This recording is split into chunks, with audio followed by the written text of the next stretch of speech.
Hello students, welcome to my class. এই ভিডিওতে আমি আলোচনা কৰিম 13.8 অনুশীলনীৰ কোৱেশ্চন নম্বৰ 8, 9 আৰু 10 ঠিক আছে তো স্টুডেন্টস কোৱেশ্চন নম্বৰ 8 দিয়া আছে এটা অট্টালিকাৰ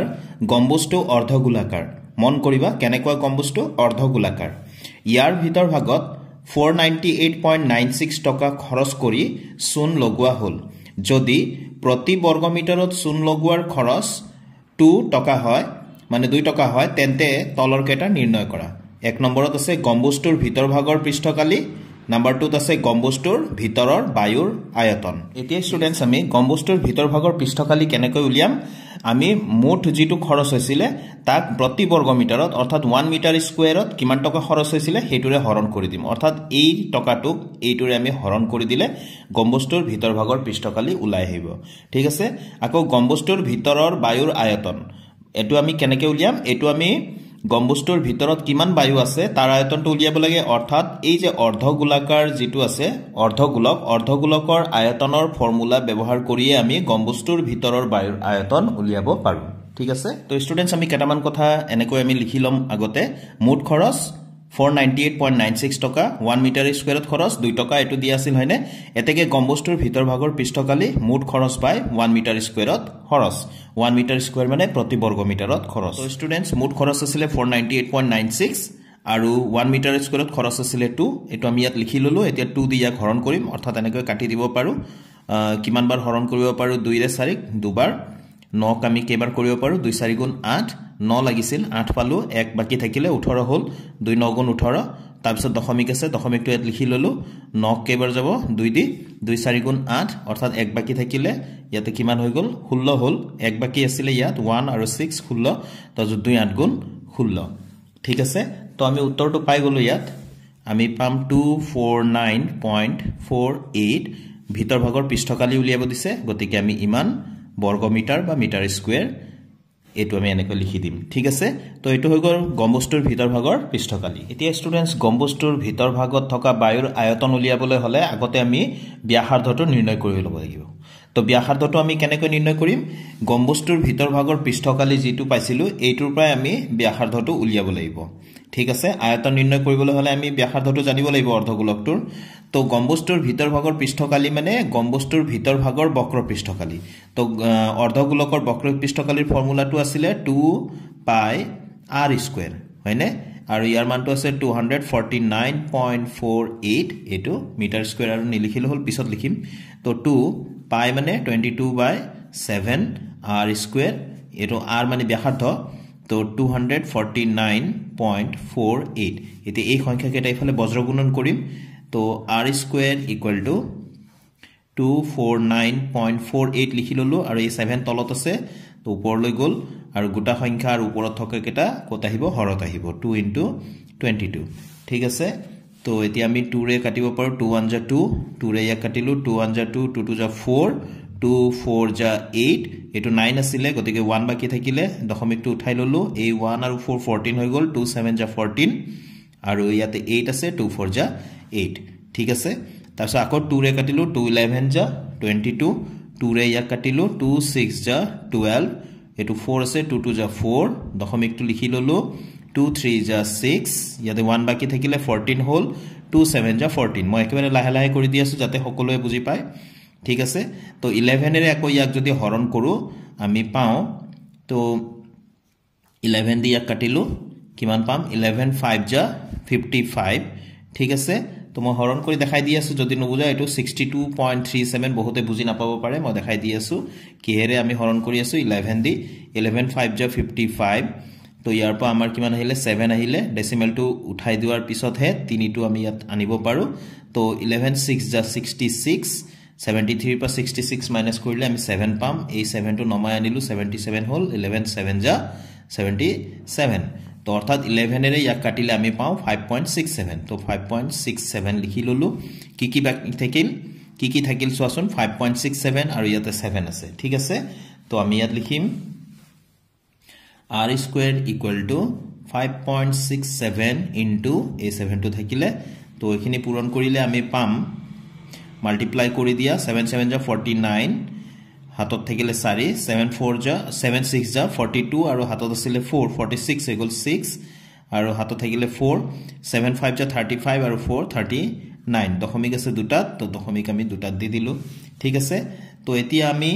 r স্কয়ার না লাগে আমাক r টো লাগে r এর মান অর্থাৎ ব্যাসাৰ্ধৰ মান লাগে তো ইফালে স্কয়াৰ উঠাই দিলে ইফালে বৰ্গমূল আহি যাব 39.69 ঠিক আছে এতিয়া বৰ্গমূলটো নিৰ্ণয় কৰিবলৈ মই দেখুৱাই দি আছো এটো কেনেকৈ নিৰ্ণয় কৰিব লাগে বহুতে হয়তো নাজানা তো এইবিলাক জানিব লাগিব যেনেকৈ আমি যোগ বিয়োগ পূৰণ হৰণ জানিব লাগিব অংক কৰিবলৈ হলে বৰ্গমূল নিৰ্ণয় কৰিবলৈ আমি জানিব লাগিব ক্লাস 8 ত মই ভালকৈ শিকাই দিছো তোমালোকে ক্লাস 8 ৰ ভিডিও কেটা চাই লব পাৰা তো 39.69 ইয়াক আমি বৰ্গমূল নিৰ্ণয় কৰিম প্ৰথম আমাৰ টাৰ্গেটটো হৈ গল 39 ইয়াত আমি জি লিখিম উত্তৰটো হেতুৱে লিখিব লাগিব সাধাৰণ হৰণ নহয় তো 6 6 দা 36 ঠিক আছে 9 ৰ পৰা 6 গলে 3 দশমিকটো আমি উঠাই ললে আমি জোৰা জোৰাকৈ নমাব লাগিব 69 নমাই দিলো তাৰ পিছত আকৌ ভাজক লব লাগিব ইয়াত যেটো উত্তৰত আছিল তাৰ দুগুণ লম প্ৰথমতে 6 2 12 আৰু ইয়াত অকমান ঠাই ৰাখি দিছো সোৱা এতিয়া 9 আছে 9 আমি কোনটো সংখ্যা আমি পূৰণ কৰিলে একে সংখ্যাৰে আমি 9 পাও যেনেকৈ 3 পূৰণ কৰিলে 3 3 যা 9 পাও হয়নে আৰু আমি 7 7 পূৰণ কৰিলে 7 7 যা 49 এককৰ ঘৰত 9 পাও ঠিক আছে এনেকৈ 7 7 যা 49 এককৰ ঘৰত আমি 9 পাও তো আমি প্ৰথমতে 3 2 ল 3 2 লৈছো ইয়াতো 3 লিখিব লাগিব অৰ্থাৎ 123 হৈ গল আৰু ইয়াত 3 এটোৰে আমি মাল্টিপ্লাই কৰিলে 3 3 যা 9 3 2 যা 6 3 1 যা 3 মিলি গল হয়নে অৰ্থাৎ 39.69 ৰ বৰ্গমূল আমি কিমান পালো আমি পালো 6.3 অৰ্থাৎ আমাৰ ব্যাসাৰ্ধ ইমান মিটাৰ ওলাল ঠিক আছে তো ব্যাসাৰ্ধ উলোৱাৰ পিছতহে আমি এতিয়া আয়তনটো উলিয়াব পাৰো তো এতেকে কম্বস্তুৰ ভিতৰৰ বায়ুৰ আয়তন সমান অৰ্ধগোলকটোৰ আয়তন তো অৰ্ধগোলকটোৰ আয়তন ফৰ্মুলা আছিল 2/3 পাই r কিউব তো 2/3 আমি লিখিলো পাই মানে 22/7 আমি লিখিম আৰু r ৰ মান কিমান আছে 6.3 কিউব আছে কাৰণে আমি তিনিবাৰ লিখিম 6.3 into 6.3 into 6.3 তো 7 এৰে ইয়াক আমি কাটিব পাৰো 6 ক তো না যায় দশমিকটো আতৰাই ললে এটো 63 হল এনেকে মন কৰা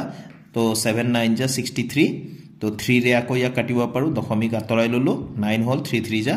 9 অৰ্থাৎ আমি কিমান পালো 0.3 পালো তো তলত একো নাই গতিকে 2 22.3 6.3 6.3 এটা আমি গুটেকেটা আমি পূৰণ কৰিব লাগে ঠিক আছে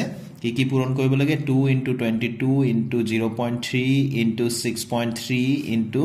6.3 তো স্টুডেন্টস এই গুটেকেটা পূৰণ কৰিলে তোমালোকে এনেকৈ পাবা 523908 তো দশমিক কেটা আছে দশমিকৰ পিছত ইয়াত এটা অংক ইয়াত এটা অংক পূৰণত গুটেকেটা অংক আমি হিসাব কৰিব লাগিব দশমিকৰ পিছত কেটা আছে তিনিটা গতিকে 1 2 3 ৰ পিছত তিনটা অংকৰ পিছত আমি দশমিকটো এনেকে বহাই দিম তো এটো আয়তন আছিল এটো মিটাৰ কিউব আয়তনৰ একক মিটাৰ থাকিলে কিউব দিব লাগিব সেন্টিমিটাৰ থাকিলে সেন্টিমিটাৰ কিউব দিব লাগিব তো ইমান হ'ব বা 523 পইণ্ট দশমিকৰ পিছত মাত্ৰ এটা ব্যৱহাৰ কৰিলে হৈ যায় 0.9 মিটাৰ কিউব যদি এনেকে আমি বাদ দিও কেটামান দশমিকৰ পিছত তেনেহলে আমি ইয়াত লিখিব লাগে প্ৰায় ঠিক আছে তো এটো হৈ গল আমাৰ উত্তৰটো এই ধৰণে তোমালোকে চেষ্টা কৰিবা নিশ্চয় পাৰিবা এতিয়া স্টুডেন্টস আমি কোৱেশ্চন নম্বৰ 9 লৈ আহিলো ইয়াত দিয়া আছে প্ৰতিটোৰে ব্যাসাৰ্ধ স্মল r আৰু পৃষ্ঠকালি s থকা 27টা গোটা লুৰ গোলক গলাই আন এটা গোলক পোৱা গল যাৰ পৃষ্ঠকালি s ডেশ এতিয়া নিৰ্ণয় কৰা নতুন গোলকটোৰ ব্যাসাৰ্ধ r ডেশ আৰু 2 নম্বৰত কৈছে s আৰু s ডেশৰ অনুপাত অৰ্থাৎ ইয়াতে সৰু সৰু 27টা গোলক আছে ধৰি লোৱা হে সৰু সৰু 27টা গোলক গলাই এটা ডাঙৰ গোলক পোৱা গল যাৰ পৃষ্ঠকালি ডাঙৰ গোলকটোৰ পৃষ্ঠকালি ইয়াতে s ডেশ বুলি দিয়া আছে ঠিক আছে সৰু গোলকৰ ব্যাসাৰ্ধটো r দিয়া আছে আৰু যেটো নতুন গোলক পাবা ডাঙৰ গোলকটো তাৰ ব্যাসাৰ্ধ দিয়া আছে r ডেশ তো একেবাৰে সহজ তাৰ মানে নতুন গোলকটো কেনেকৈ পোৱা গৈছে 27টা সৰু সৰু গোলক গলাই পোৱা গৈছে ঠিক আছে তো স্টুডেন্টস নতুন গোলকটোৰ আয়তন সমান 27 into সৰু গোলকৰ আয়তন আমি ইয়াক কেনেকৈ লিখিম নতুন গোলকটোৰ আয়তন নতুনে হোক পুৰণাই হোক গোলকৰ আয়তন হৈ গল 4/3 পাই r কিউব 4/3 পাই r কিউব তো এতিয়া ইয়াত আমি লিখিলো নতুন গোলকটোৰ আয়তনৰ কাৰণে 4/3 পাই r ডেশ কিউব ঠিক আছে r ডেশ কিয় দিছো কাৰণ নতুন গোলকটোৰ ব্যাসাৰ্ধ r ডেশ বুলি দিয়া আছিল এটো ডেশ হয় 1 নহয় r ডেশ কিউব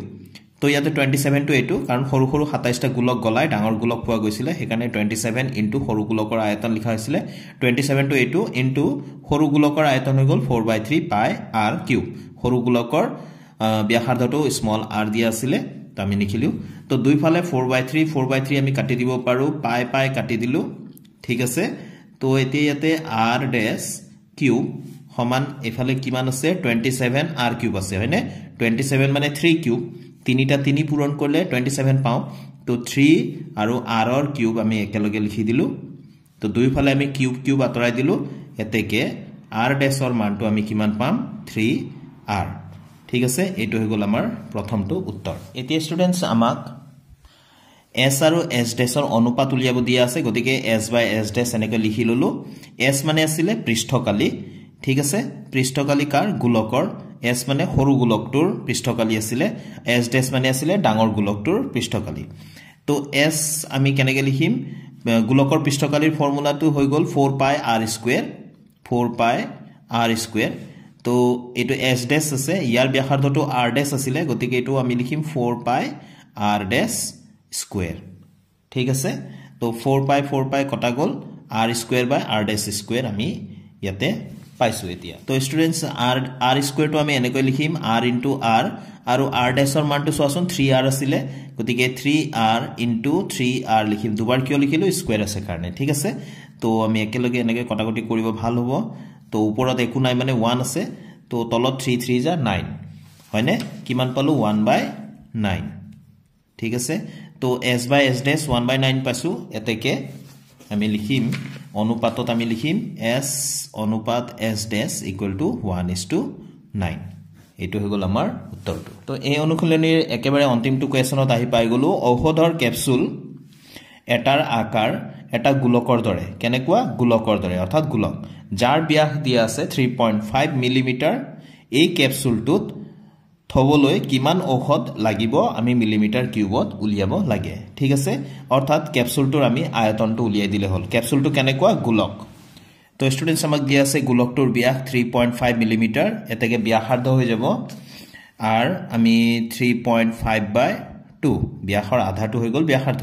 তো 3.5/2 ইয়াক আমি এনেকৈ লিখিব পাৰো 35/20 অৰ্থাৎ 10 এৰে আমি তলে ওপৰে পূৰণ কৰি দিলো তো 5 এৰে আমি কাটিব পাৰো 5 7 যা 35 5 4 যা 20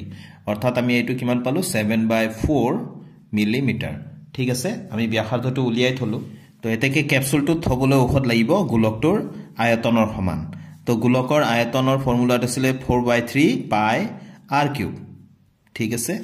তো 4/3 আমি লিখিলো ইয়াতে পাই মানে 22/7 আমি লিখিলো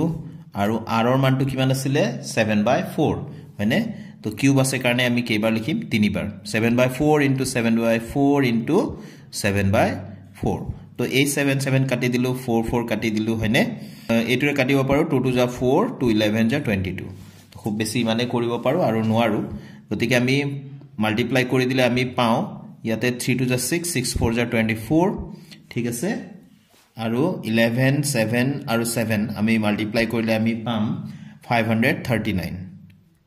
তো এটা 24 এৰে 539 ক হৰণ কৰিলে কিমান পাও আমি চাওছো তো 24 এৰে 539 ক প্ৰথমতে 53 ক আমি টাৰ্গেট কৰো 24 2 যা 48 তো ইয়াৰ পা আমি কিমান পাম 5 পালো আৰু এটো 9 আকৌ আমি দুবাৰে দিব পাৰো 24 2 যা 48 তো ইয়াতে আহিলে 1 এটোৰ পা 1 ডেসিমেল দিলু আমি 0 পালো এবাৰ আমি দিম 4 টাইম দিও তো 4 4 যা 16 4 2 যা 8 1 9 96 হল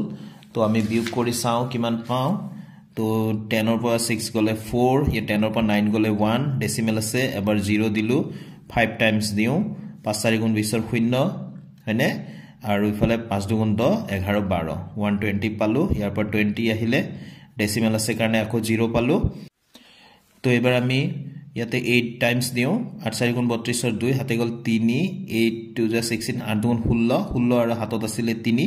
তো এটো হৈ গল 19 ঠিক আছে তো ইয়াৰ পৰা আমি এটো বিয়োগ কৰি দিলে 8 পাম তো এতিয়া দশমিকৰ পিছত দুটা ললেই হৈ গল ইমানটো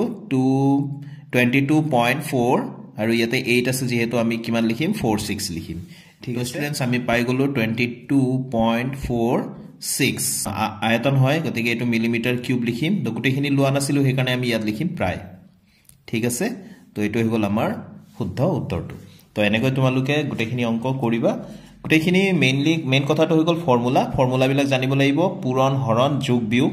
কবাত তোমালোকে বৰ্গমূল নিৰ্ণয় কৰিব লগা হ'ব পাৰে বৰ্গমূল নিৰ্ণয় কৰিব জানিব লাগিব গতিকে অংক কৰিবলৈ হলে একেটা কথা তোমালোকে ভালকে শিকি লবই লাগিব ঠিক আছে তো স্টুডেন্টস আজিৰ ভিডিওটো ইয়াতে সামৰিছো আশা কৰো মোৰ ভিডিও তোমালোকক অকমান হলেও সহায় কৰিব নেক্সট ভিডিওত আকৌ লগ পাম thank you students keep watching my channel